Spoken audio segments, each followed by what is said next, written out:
money. Big night, one big reason to show up. Channel partner and investment advisor meet at SPR City, Market of India, Perambur. Call 7358111999.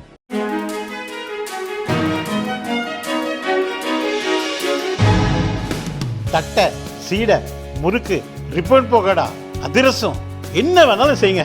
ஒரே ஒரு 5 litre இதய மந்த்ரா கடல் எண்ணெய் back ஒரு மாசம் முழுசுக்கும் அத்தனை சமையல முடிச்சு விடலாம். இதய மந்த்ரா.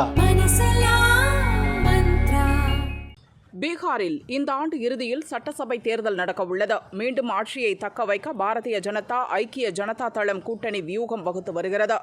மற்றொரு பக்கம் நிதிஷிடமிருந்து முதல்வர் பதவியை பறித்துவிட வேண்டும் என ராஷ்டிரிய ஜனதா தளம் தலைவர் தேஜஸ்வி யாதவ் கங்கணம் கட்டித் திரிகிறார்.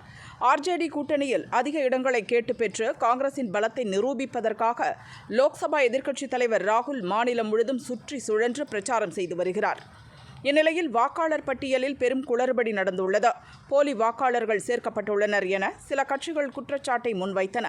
இதையடுத்து வாக்காளர் பட்டியலை மீண்டும் சரிபார்த்து சிறப்பு திருத்த சுருக்க பட்டியல் வெளியிடப்படும் என தேர்தல் கமிஷன் அறிவித்துள்ளது.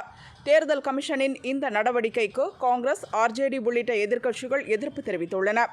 போலி வாக்காளர்களை நீக்குவதற்கு பதிலாக ஏழை எளிய வாக்காளர்களை நீக்கிவிட்டு பாரதிய ஜனதாவுக்கு ஆதரவான பட்டியல் தயாரிக்கும் பணி நடப்பதாக ராகுல், தேஜஸ்வி உள்ளிட்டோர் குற்றம் சாட்டியுள்ளனர்.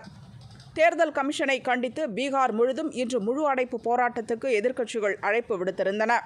பாட்னாவில் நடந்த ஆர்ப்பாட்டத்தில் தேஜஸ்வி யாதவ், ராகுல் உள்ளிட்டோர் பங்கேற்றனர். அப்போது ராகுல் பேசியதாவது: கடந்த ஆண்டு லோக்சபா தேர்தல் நடந்து முடிந்த சில மாதங்களுக்குள்ளாகவே மகாராஷ்டிரா, ஹரியானா மாநிலங்களுக்கான சட்டசபை தேர்தல் நடந்தது.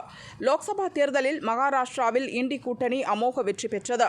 ஆனால் வெகு சில தினங்களுக்குள் நடந்த சட்டசபை தேர்தலில் எதிர்பாராத வகையில் பெரும் பின்னடைவை எங்கள் கூட்டணி சந்திக்க நேர்ந்தது. அப்போதே ஏதோ தவறு நடந்துள்ளது என்பதை யூகித்தோம். ஆனால் எதுவும் வாய் திறக்கவில்லை.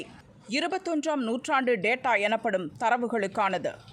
தரவுகளின் அடிப்படையில் தான் அனைத்தும் சாத்தியமாகிறது. எனவே லோக்சபா, சட்டசபை தேர்தலுக்கு இடைப்பட்ட நாட்களில் நடந்த வாக்காளர் திருத்த சுருக்க பட்டியலை சரிபார்த்தோம்.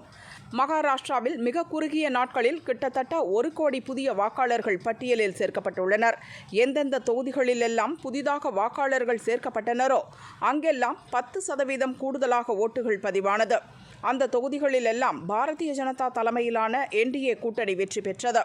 இதுகுறித்து பலமுறை புகார் எழுப்பியும் தேர்தல் கமிஷன் அதை கண்டுகொள்வதாக இல்லை. ஓட்டுச்சாவடிகளின் வீடியோ பதிவை கேட்டால் அதை தர மறுக்கின்றனர். தற்போது பீகார் தேர்தலிலும் அதைத்தான் செய்ய முயற்சிக்கின்றனர். வாக்காளர் பட்டியல் சுருக்க திருத்தம் என்ற பெயரில் ஏழை எளிய வாக்காளர்களின் பெயர்கள் நீக்கப்படுகின்றன.